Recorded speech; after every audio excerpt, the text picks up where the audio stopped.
नमस्कार, आपका स्वागत है। साथ ही साथ मेरा भी स्वागत है। आज हम बात करेंगे 20 क्वेश्चन के टेस्ट के बारे में। मतलब 20 क्वेश्चंस मैं आपको दूंगी एज अ प्री टेस्ट कि ऐसे क्वेश्चंस आपके प्री में आ सकते हैं। ठीक है, इसको आप सॉल्व करेंगे और आंसर्स कमेंट बॉक्स में बताएंगे और मैं बताऊंगी कि आपके आंसर सही हैं या नहीं।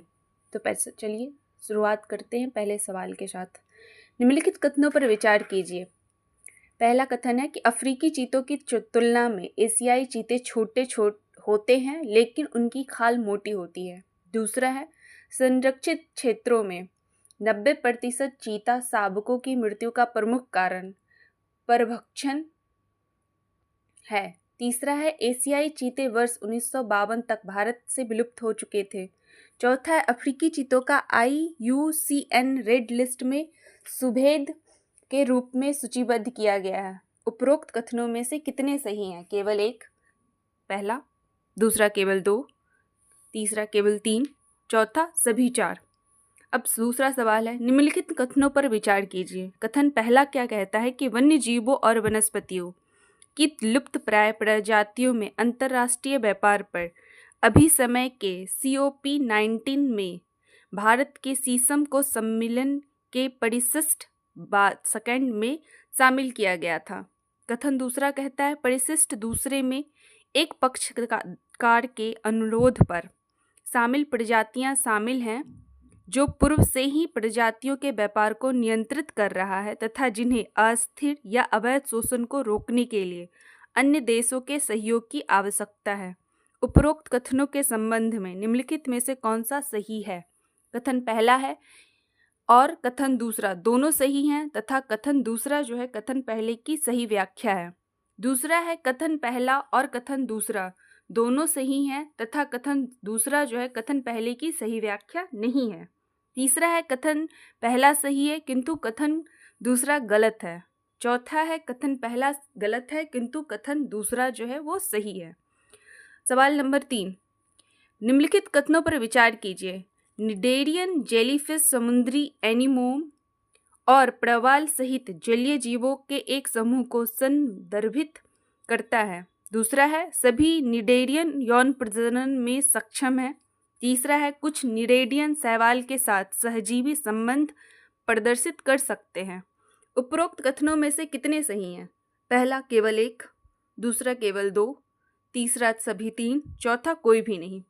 चौथा है यह राष्ट्रीय उद्यान 1981 में बनाया गया था।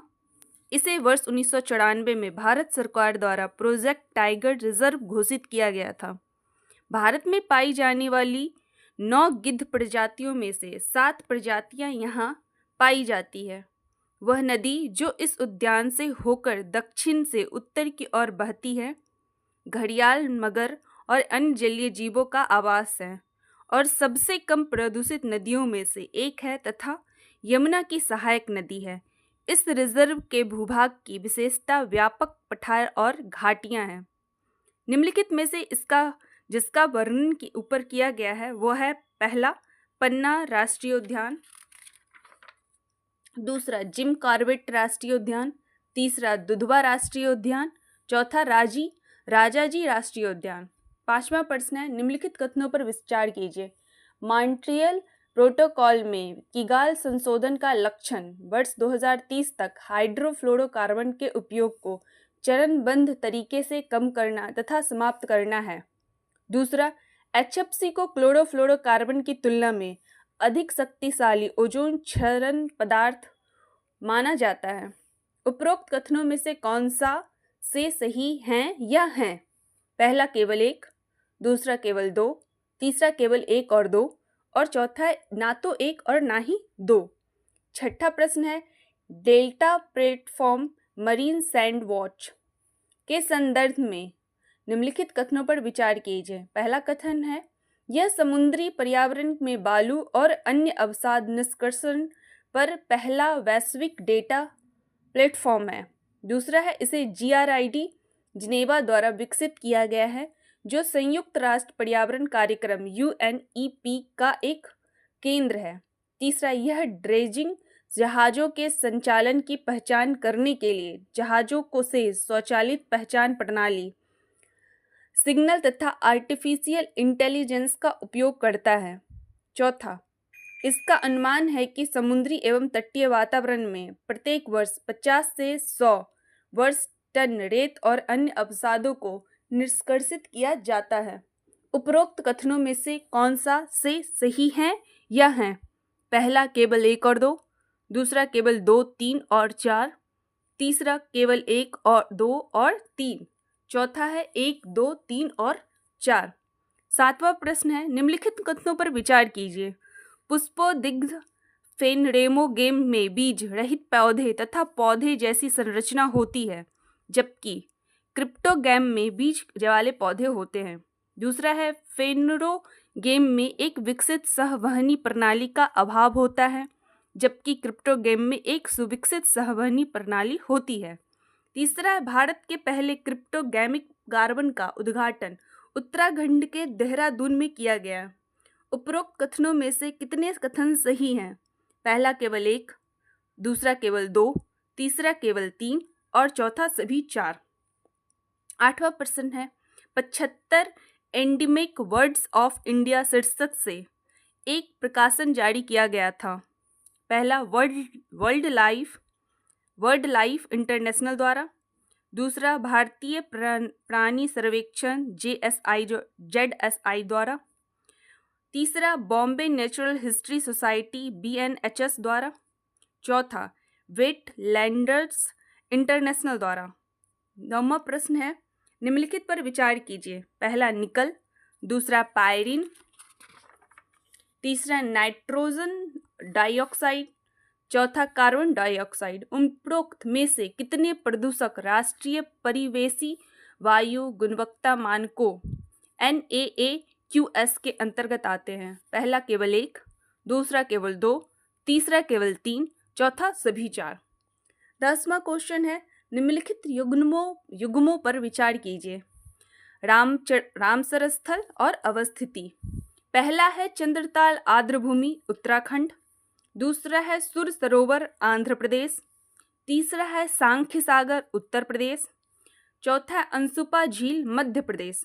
उपरोक्त युग्मों में से कितने सही सम्मिलित हैं या हैं? पहला केवल 1 युग्म, दूसरा केवल 2 युग्म, तीसरा केवल 3 युग्म और चौथा कोई भी नहीं। 11वां प्रश्न है, उत्तरी यूरोप, एशिया और उत्तरी अमेरिका के आसपास केंद्रित इसका तापमान अपेक्षाकृत मध्यम ठंडा रहता है। अधिकतर स्पर्शु, कुछ चीड़ और देवदार के साथ प्रमुख वनस्पति शंकुधारी सदाबहार हैं। जीव जंतुओं के पक्षी, बाज, फर वाले मांसाहारी, छोटे मिंक, एल्क, तेंदुआ, साइबेरियाई बाघ, ब्लूबरीन, भेड़िया आदि शामिल हैं। यह सबसे संभावित वर्णन है। पहला सवाना वनस्पति का, दूसरा ट्रुंडा वायोम का, तीसरा टैगा वायोम का और चौथा शीतोष्ण पर्णपाती वनस्पति का। 12वां क्वेश्चन है, अभिपातप एपीफाइटस के संदर्भ में निम्नलिखित कथनों पर विचार कीजिए। पहला, वे मेजबान पौधों की तरह सतह पर उगते हैं। दूसरा है, मेजबान पौधे उन्हें सूर्य के प्रकाश तक पहुंचने में सहायता करते हैं। तीसरा, ये प्रकृति में परजीवी होते हैं। उपरोक्त कथनों में से कितने सही हैं? पहला केवल 1, दूसरा केवल 2, तीसरा सभी 3, चौथा कोई भी नहीं। 13वां प्रश्न है, निम्नलिखित प्रकार के जीवों पर विचार कीजिए। हरा शैवाल, साइनोबैक्टीरिया, तीसरा डाइएटम, चौथा डाइनोफ्लैजिलेटस। उपरोक्त में से कौन से महासागरों की खाद्य श्रृंखला के प्राथमिक उत्पादक हैं? पहला केवल 1 और 2, दूसरा केवल 2 और 3, तीसरा केवल 1, 3 और 4 और चौथा उपरोक्त सभी।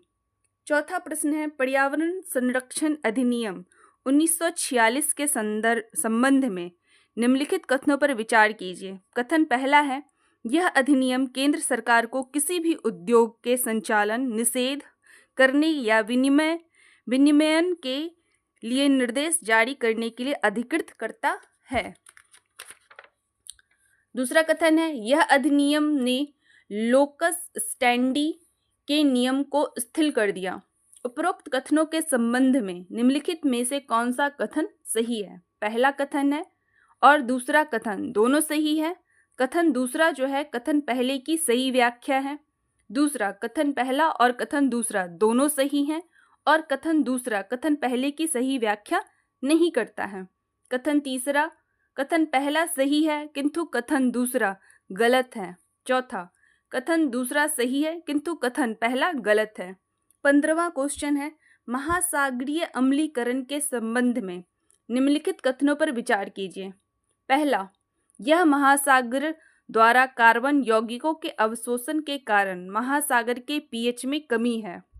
दूसरा, यह कार्बोनेट आयन की उपलब्धता को कम करता है और इसलिए कम कैल्सी भवन होता है। तीसरा, यह सागरीय जल को समुद्री जीवों के लिए कम संक्षारक बनाता है। चौथा, यह केवल गहरे महासागरीय क्षेत्रों में होता है। उपरोक्त कथनों में से कितने सही हैं? पहला केवल 1, दूसरा केवल 2, तीसरा केवल 3 और चौथा सभी 4। 16वां प्रश्न है भारतीय संविधान के अनुसार कौन सा अनुच्छेद विशेष रूप से नए केंद्र शासित प्रदेशों के निर्माण और मौजूदा केंद्र शासित प्रदेशों के क्षेत्र, सीमाएं या नामों के परिवर्तन से संबंधित है? पहला अनुच्छेद 2, दूसरा अनुच्छेद 3, तीसरा अनुच्छेद 4, चौथा अनुच्छेद 5। 17वां क्वेश्चन अनुच्छेद 22 के बारे में निम्नलिखित कथनों पर विचार कीजिए। पहला है दंडात्मक हिरासत के मामले में गिरफ्तार व्यक्ति को गिरफ्तारी के आधार के विषय में सूचना प्राप्त करने का अधिकार है। दूसरा, निवारक हिरासत में सुरक्षा केवल नागरिकों को उपलब्ध है, विदेशियों को नहीं। तीसरा, निवारक हिरासत कानून के तहत किसी भी व्यक्ति की हिरासत किसी भी परिस्थिति में 3 महीने से अधिक नहीं हो सकती। चौथा, राज्य विधायिका के पास अधिकतम अवधि निर्धारित करने का अधिकार है जिसके लिए किसी भी व्यक्ति को निवारक हिरासत के तहत गिरफ्तार किया जा सकता है। उपरोक्त कथनों में से कौन सा सही है? पहला केवल 1, दूसरा केवल 2 और 3, तीसरा केवल 3 और 4, चौथा केवल 1, 2 और 4।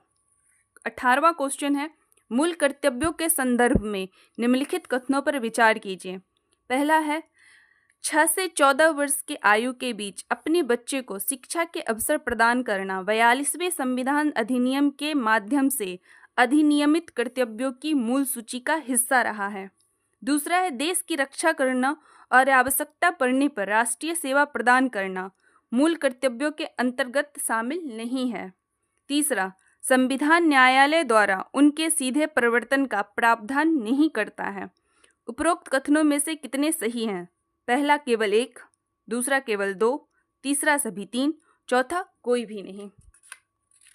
19वां क्वेश्चन है केंद्रीय मंत्रिपरिषद के संबंध में निम्नलिखित कथनों पर विचार कीजिए। पहला, मंत्रिपरिषद में मंत्रियों की कुल संख्या लोकसभा की कुल सदस्य संख्या के 10 से 15% के बीच होती है।